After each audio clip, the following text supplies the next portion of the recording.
இவங்க யாரோ எவரோ தெரியல. நம்ம ஒரு நல்ல காரியமாக புறப்பட்டு போகிறோம், எதிர வராங்க. இவங்க சகனம் எப்படி இருக்குன்னு பார்ப்போம். மிஸ்டர் புருஷோத்தமன், உங்களுக்கு ப்ரமோஷன் வந்திருக்கு, வாழ்த்துக்கள். Thank you sir, thank you very much. இது உங்களோட சின்சியாரிட்டியை காட்டுது. இன்னும் சின்சியராக இருங்க, நிறைய ப்ரொமோஷன் வரட்டும், வாழ்த்துக்கள். Thank you sir, thank you very much. Today, the talk of the office is you, Mr. Purushothaman. Congrats. Thank you Raja. நண்பர்களே, உங்களுக்கு தெரிஞ்சிருக்கும், இருந்தாலும் சொல்ல வேண்டியது என் கடமை. நம்ம புருஷோத்தமன், நம்ம கோஸ்டாஃபு, அவருக்கு ப்ரமோஷன் வந்திருக்கு, வாழ்த்து சொல்லுங்க. அப்படியா? Congrats. Thank you. Congrats Purushothaman sir, நீங்கள் ரொம்ப நாளாக எதிர்பார்த்தது. தேங்க்யூ.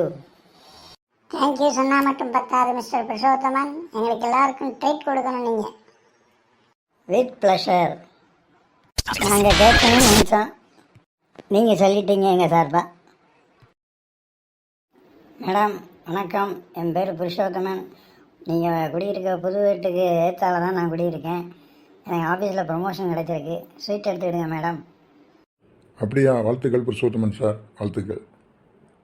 எடுத்துக்கிறேன். Good morning madam. Good morning Purushothaman sir. டே புருஷோத்தமா, நம்ம சுமதியை மாப்பிள்ளை வீட்டுக்காரங்களுக்கு ரொம்ப பிடிச்சி போச்சான். எப்போ மூத்தம் வச்சுக்கலாம்னு சொல்லி சொல்லுதாங்க. நம்ம போட்ட நகை போதும் தாங்கடா. அந்த அம்மா எதிர வந்துச்சு, நமக்கு நல்லதே நடக்குது. சந்தோஷம்மா, சந்தோஷம். என்ன சுமதி, சந்தோஷமா? போண்ணா, எனக்கு ரொம்ப வெக்கமாக இருக்குது. அவள் கல்யாணம் பொண்ணுடா, வெக்கப்பட தான் செய்வா. கரெக்டாக சொன்னம்மா, எல்லாத்தையும் பேசி ரெடி பண்ணிடுவோம். அண்ணாச்சி ரொம்ப நன்றி, இந்த உதவியை நான் என்றைக்கும் மறக்க மாட்டேன். ரொம்ப சந்தோஷம்ப்பா, உனக்கு நல்லது நடந்தால் சரி. வாரேன் அண்ணாச்சி. என்னப்பா என்ன விசேஷம்? பார்த்தா ரொம்ப முகத்தில் சந்தோஷம் களை கட்டியிருக்கு. ஆமாம் அண்ணாச்சி. அண்ணாச்சி, எங்களுக்கு ஏற்ற வீட்டில் ஒரு குடும்பம் வந்திருக்கு. அதில் ஒரு அம்மா இருக்காங்க. அந்த அம்மா எனக்கு எதிர நடந்து வந்தாலே எனக்கு எல்லாம் சக்ஸஸ் ஆகுது அண்ணாச்சி. அப்படியா? ரொம்ப சந்தோஷம். மனிதர்களில் ராசியானவங்க ராசி இல்லாதவங்கன்னு யாரும் கிடையாதுப்பா. அவங்க எதிர வந்தாங்க, நான் போன 2 காரியமும் 2 நாளும் சக்ஸஸ்னால் பாருங்களேன். அப்படியா? ரொம்ப சந்தோஷம்.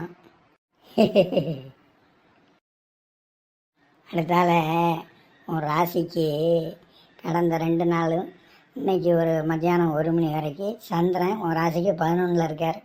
சந்திரன் 11ல் இருக்கும்போது நம்ம தொடர எந்த காரியமும் தொடங்கும், எந்த முயற்சி எடுத்தாலும் சக்ஸஸ் ஆகும்.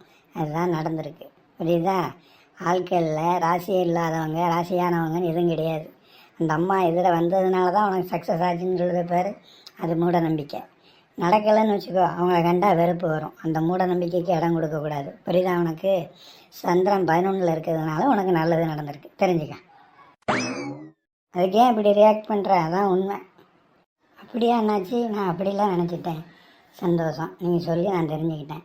அடுத்தால என்னாச்சு, ஒரு காரியம் நல்ல காரியம் செய்கிறதுக்கு நல்ல நேரம் எப்படி பார்க்கணும் சொல்லுங்கள்.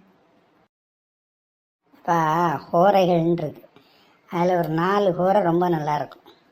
1 சுக்கிர ஹோரை, 2 புதன் ஹோரை, 3 குரு ஹோரை, 4 சந்திர ஹோரை.